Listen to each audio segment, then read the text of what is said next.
ಕೃಷ್ಣ ಎಂದರೆ ಹಾಗೆ. ಸಣ್ಣ ಕಿರುನಗೆಯೊಂದಿಗೆ ಕಣ್ಣ ಮುಂದೆ ಬರುವ ರೂಪಗಳು ಒಂದೇ ಎರಡೇ. ನೃತ್ಯಭಂಗಿಯಲ್ಲಿ ನಿಂತ ಕೃಷ್ಣ, ಕೈಯಲ್ಲಿ ಪಿಡಿದ ಕೊಳಲು, ತಲೆಯಲ್ಲಿ ಅಲಂಕರಿಸಿದ ನವಿಲುಗರಿ, ಕಾಲ್ಗೆಜ್ಜೆ, ನೀಲಿಮೈಯ ಬಣ್ಣ, ಇಂಥ ಹಲವು ವೈವಿಧ್ಯಮಯದ ಕೃಷ್ಣ ಕಣ್ಮುಂದೆ ಬರ್ತಾನೆ.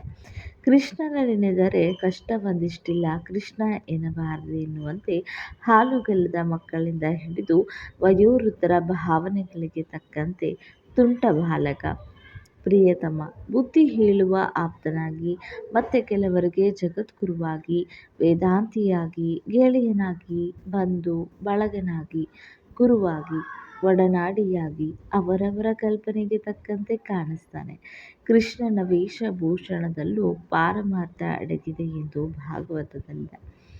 ಕೃಷ್ಣನ ಶಿರವನ್ನು ಅಲಂಕರಿಸಿದ ನವಿಲುಗರಿ ಕುರಿತು ಅದೆಷ್ಟೋ ರಹಸ್ಯಗಳು ಕೂಡ ಅಡಗಿದೆ.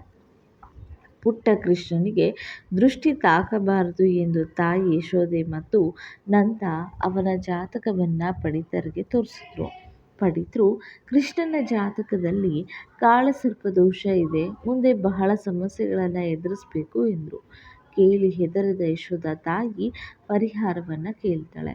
ಅದಕ್ಕೆ ಪಂಡಿತರು, ಎಂತಹ ದೋಷವನ್ನಾದರೂ ಮೊದಲು ಗ್ರಹಿಸುವ ಶಕ್ತಿ ನವಿಲುಗರಿ ಕಣ್ಣಿಗೆ ಇದೆ.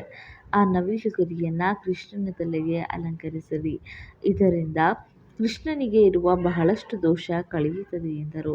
ಇಡೀ ಬ್ರಹ್ಮಾಂಡವನ್ನು ತನ್ನ ಕಿರುಬೆರಳಲ್ಲಿ ಆಡಿಸುತ್ತಾ ಕಣ್ಸನ್ನೆಯಲ್ಲೇ ಜಗತ್ತನ್ನೇ ಮುನ್ನಡೆಸುವ ಭಗವಂತನೇ ಕೃಷ್ಣ ಎಂದು ತಿಳಿಯದ ಯಶೋದ ತಾಯಿ ಆ ದಿನವೇ ಕೃಷ್ಣನ ತಲೆಬಾಚಿ ಜುಟ್ಟಿಗೆ ನವಿಲುಗರಿ ಸೇರಿಸಿ ಅಲಂಕಾರದಂತೆ ಕಟ್ಟಿದಳು. ಕೃಷ್ಣನು ದೊಡ್ಡವನಾಗುತ್ತಾ ಬಂದಂತೆ ನವಿಲುಗರಿಯನ್ನು ತನ್ನ ಮುಕುಟಕ್ಕೆ ಸೇರಿಸಿ ಧರಿಸಿ ತನ್ನ ತಾಯಿಯ ಪ್ರೀತಿಯನ್ನು ಲೋಕಕ್ಕೆ ಸಾರಿದ ಕೃಷ್ಣ.